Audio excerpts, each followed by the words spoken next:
stage, we have the Seattle Raging Grannies.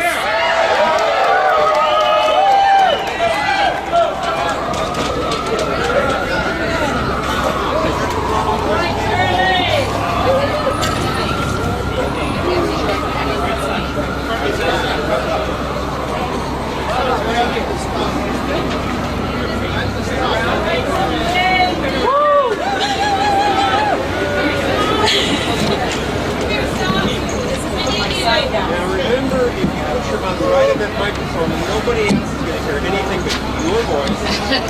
So if everybody's going to keep a distance from the microphone, it'll work so much better for everybody involved. That means clustering around the microphone. Keep distance, all right? We're the Seattle Raging Grannies, and we're very pleased to be here. We spent a lot of time last year going to our legislators, Congress people, city council people, and county council people, talking to them about the climate and singing to them, and we're not going to stop. Right on!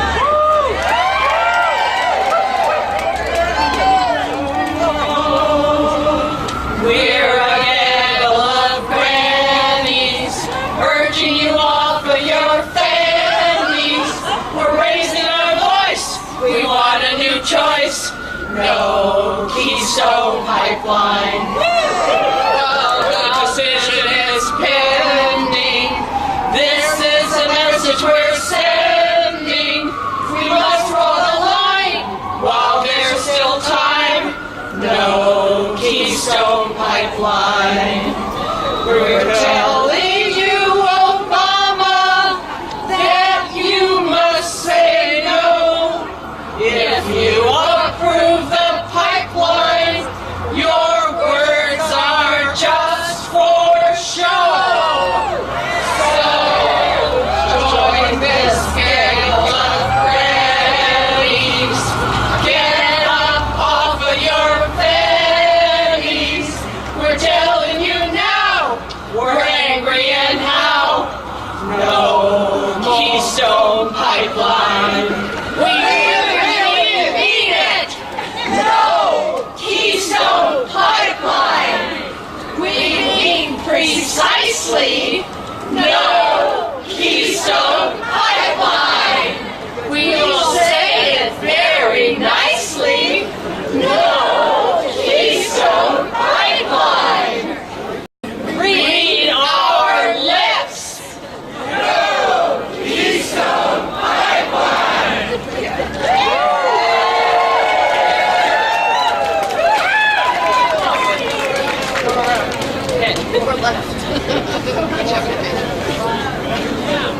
Let's really these gentlemen. Let's hear it again for the Raging Grannies, yeah?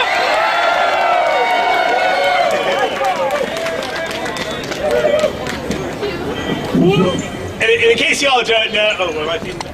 You're good. I'm good. In case y'all don't know, these are some women that don't just sing the talk or talk the talk. These are some women that have put themselves on the line time and time again and put their bodies in front of the systems which are destroying this planet. Many of these women have signed up to be a part of that pledge of resistance. We hope that y'all join them. So as you probably know, we're gathered here today because last Friday, the State Department released a report which said that they find the Keystone Pipeline has no significant impact on climate change. Now, the reason they're saying that is because they don't think the people gathered today are going to have a significant impact on climate change. Their entire finding is predicated on the idea that if we beat Keystone, if they don't approve that project, then the oil company's just going to find some other way to get tar sands out of Alberta and into market. Exactly. Maybe one of those ways that they think if Keystone isn't going to go through that they're going to approve is tripling that Kinder Morgan pipeline up in Vancouver and sending hundreds of tankers through the Salish Sea threatening these waters. Another way is putting that tar sands on trains and shipping it through downtown Seattle down to Port Center Court. Or a third third way is pumping it into our refineries by expanding the tar sands pipeline that runs right here in Washington and poisoning our communities with sulfur dioxide too. What they don't realize is that this movement can beat all of those projects. That we can fight just as hard on all of the local extreme energy fights here in Washington as we're fighting nationally to stop this pipeline. And we're not going to let any of them go through. So it's time that we have to step up. And it's going to be a really hard fight. I'm really glad that folks are out here with the Pledge of Resistance. 75,000 people who have pledged to commit civil disobedience, to take direct action if the president approves this pipeline or moves towards approving it. But there are hundreds of other people that are already taking direct action against projects that are threatening their homes, their communities, and their climate. People like my friend B that sat in a tree for a month to block the construction of the southern leg of the Keystone XL pipeline. Or the folks in Michigan that skateboarded into sections of pipe to block the construction of the Enbridge Line 9 pipeline. Or the folks up in Ontario that blockaded and locked themselves to the pumping station which is being upgraded to shove tar sands through Ontario and out to the East Coast. So it feels really good to cheer these folks on and to see these actions happening. But I think one thing we have to remember and we have to really steel ourselves for is that this is going to be a really hard fight. And that people are making real important sacrifices to be in this fight and to protect their communities. And if we're going to be in this for the long haul, we need to rally around those people and support them so that they know that what they're doing is making a difference. We got some really hard news last week. The Michigan three women, 2 grandmothers and a great-grandmother who locked down in front of construction equipment to stop the construction of Enbridge's pipeline in Michigan. Women who live next to the largest onshore oil disaster in U.S. history, who lived a few miles away from the Marathon tar sands refinery, spitting poison into their communities. They were convicted of 2 felonies last Friday. They're facing sentencing. They could be doing 2 to 3 years in prison. Right now, they're in a jailhouse in Kalamazoo County. They're being denied access. They're not being allowed to see their families until after sentencing in March. We do have a way to support these folks, though. Over by the table where you got your hearts, there are blank index cards. That's the only way we're allowed to send messages to them in jail. It's really important. They're being held up. Lisa, can you hold those up again so people can see them? Awesome. It's really important that we send messages to these women, that we let them know that people around the country know that they're in there, that we're behind them, and that we're supporting them, and that we're not being intimidated by this action, that we're still coming out, we're still taking action, and we're still prepared to stop this stuff.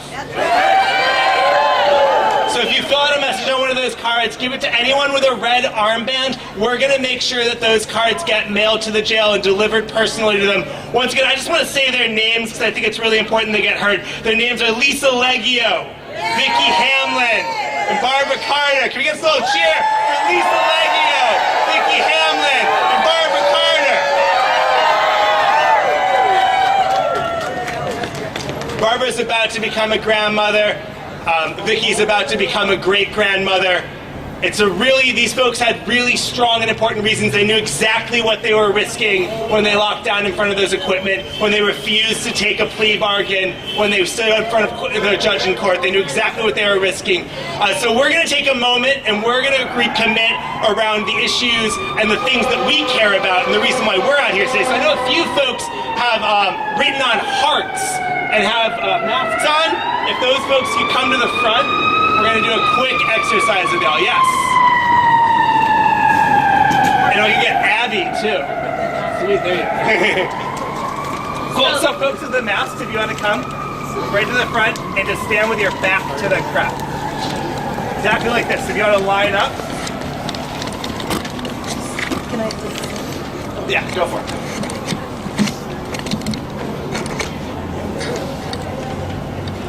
I'm going to shift the line down just a little bit so people can see it. Shift it. Oh, yeah, that's good. That's good. There we go. So while we're getting organized here, just everyone take a moment and think about why you're here and remember that.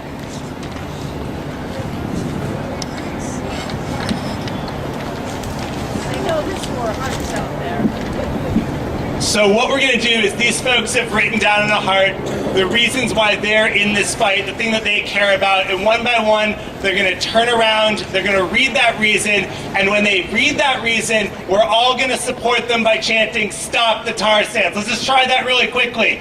Stop the tar sands! Oh, we can be louder than that. Stop the tar sands! Awesome.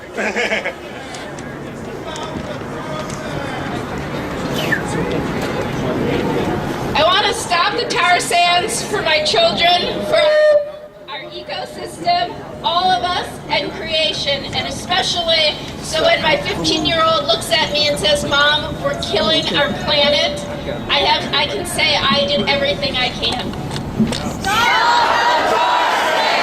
This way. Can everybody move this way, please? We're going to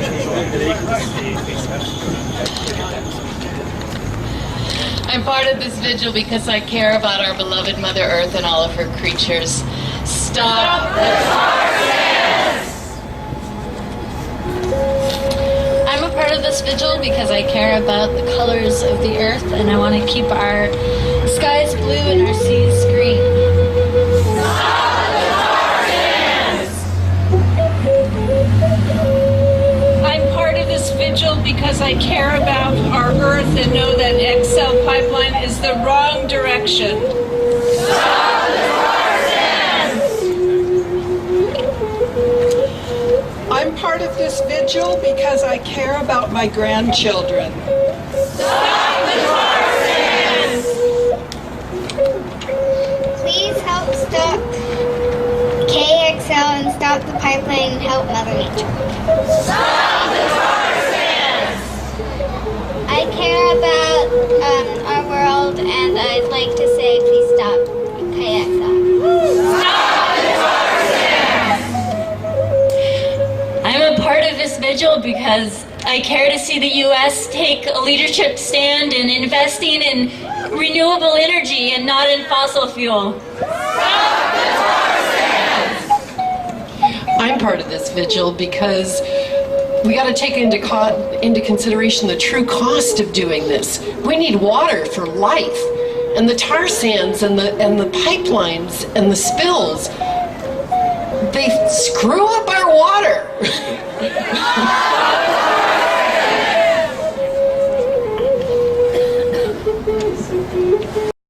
I'm part of this vigil because I care about life on Mother Earth and generations now and generations in the future.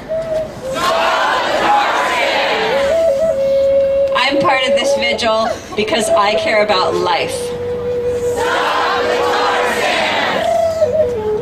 I'm part of this vigil because I care about Mother Earth and I want to see humanity get through our adolescence and grow up and all of us care about our Mother Earth.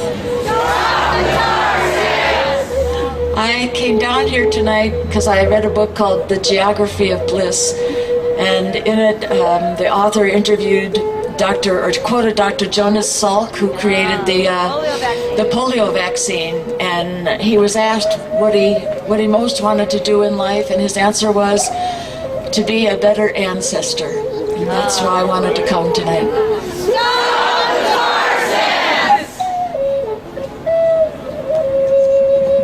I'm part of this vigil because I'm against the bastards who are killing life on Earth. Everybody watch.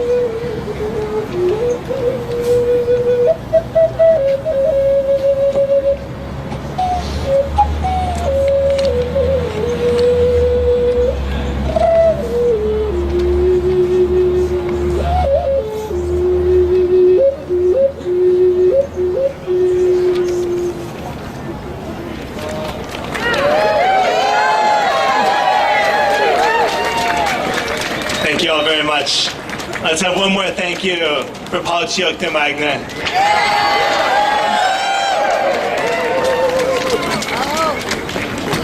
So someone from the pledge just reminded me that I forgot to let y'all know, if you haven't taken the Pledge of Resistance to Keystone XL yet, and you would like to, you can definitely do it right now. Or if you haven't signed up for our Seattle action, you can sign up right there and get more information about the actions that'll be coming in the next few months as we turn up the heat on this fight.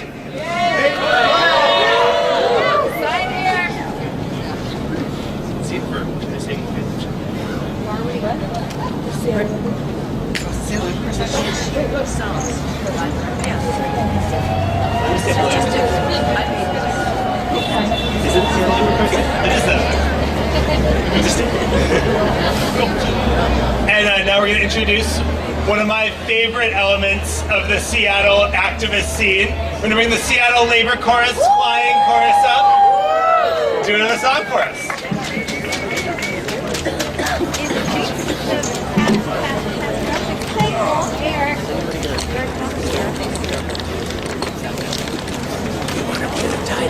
Hi everybody, hi, this one's not on. You need this one here. Hello, yes. Hi everybody, we're a small subgroup of We're a small subgroup of the Seattle Labor Chorus, sometimes known as the Flying Squad. We can get here on short notice, and we got a couple songs to sing. One of them is on the sheet that was passed around before. If you don't have one, look on with a neighbor. But before we get to that one, we're going to do a song that's not on there. Lynn, I haven't met Lynn yet from 350.org, but she put out word this afternoon that there was a song on YouTube that they had sung in Massachusetts last summer to protest one of the pipelines there. And so I checked it out. I think we can do it service, but we need your help, of course, on the chorus.